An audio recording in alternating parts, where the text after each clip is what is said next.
اور آخرت کا برانڈ کیا ہے؟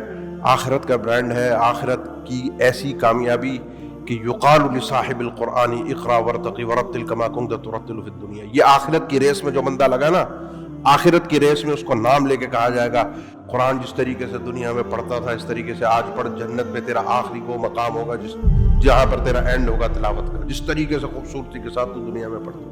یہ صحابہ کرام کا طریقہ تھا. یہ شریعت نے دی ہے کہ آخرت کے معاملے میں ایک دوسرے سے آگے بڑھو، آخرت کے معاملے میں تم سے کوئی پیچھے نہ رہ جائے.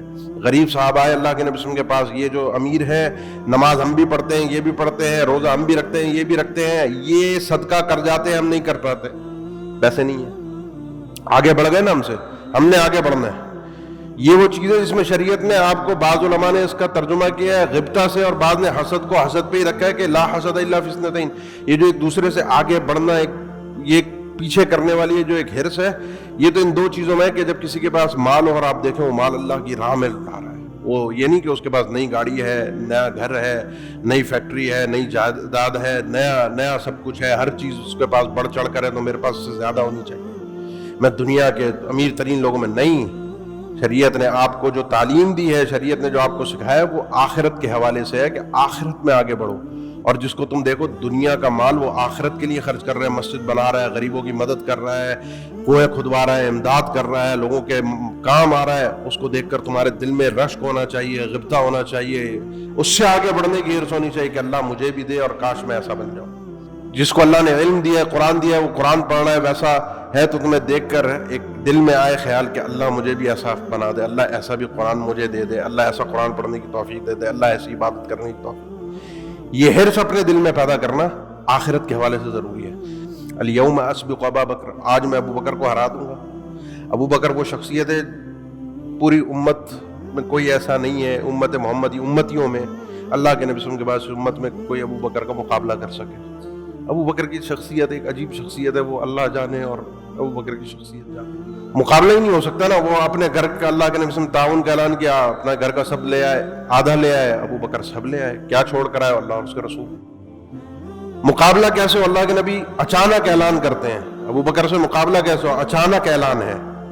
آج کسی نے روزہ رکھا ہے؟ ابو بکر نے فرمایا رضی اللہ تعالیٰ عنہ میں نے. آج کسی نے کسی کی عیادت کی ہے بیمار کی؟ میں نے کی ہے. آج کوئی جنازے میں شریک ہوا ہے؟ میں شریک ہوا ہوں. آج کسی نے صدقہ کیا ہے کسی مسکین پر؟ میں نے کیا ہے. اچانک سوال تھا لیکن جواب اچانک نہیں تھا. اس کو ہم یوں کہہ لیں کہ اگر سوال اتفاقی تھا تو جواب اتفاقی نہیں تھا، یہ جواب تیاری سے تھا. تیاری کیا تھی کہ یہ معمول کی چیزیں تھیں، ان کی روز مرہ کے کاموں میں سے ایک کام تھا. یہ سوال اچانک ہوئے لیکن جواب پوری تیاری سے تھے. آپ نے فرمایا کسی شخص میں یہ چیزیں خصلتیں جمع ہو جائیں، جنت کے 8 دروازے اس کو کھول کے کہا جائے گا قیامت کے دن جس دروازے سے جانا چاہتے ہو جاؤ. یہ ہے وہ ریس کہ 8 دروازے کھل جائے اور میں جنت میں داخل ہوں. ریس یہ ہے کہ بغیر حساب و کتاب کے میں جنت پہ جاؤں. اللہ کے نبی صلی اللہ علیہ وسلم نے اعلان کیا کہ میری امت کے 70,000 لوگ ہوں گے جو بغیر حساب و کتاب کے جنت میں جائیں گے. صاف ان کے بیان ہوئے. ایک صحابی نے اٹھ کر کہا ادعو اللہ ان یجعلنی منہم. اللہ کے نبی اٹھ گئے نا، پہلے اٹھ گئے، پہلے آگے بڑھنے کی حرص تھی. اللہ سے دعا فرما دیجیے، جو کاشف ابن محسن دعا فرما دیجیے اللہ مجھے ان لوگوں میں سے بنا دے. آپ نے فرمایا تم ان میں سے ہو. ایک اور اٹھے، اللہ کے نبی دعا فرما دیجیے، فرمایا نہیں وہ تم سے جیت گیا، وہ پہلے اٹھ گیا. اب دروازہ بند نہیں ہے ان کے لیے کہ دروازہ بند ہو گیا وہ نہیں جائیں گے، اب بنیاد ہے اعمال.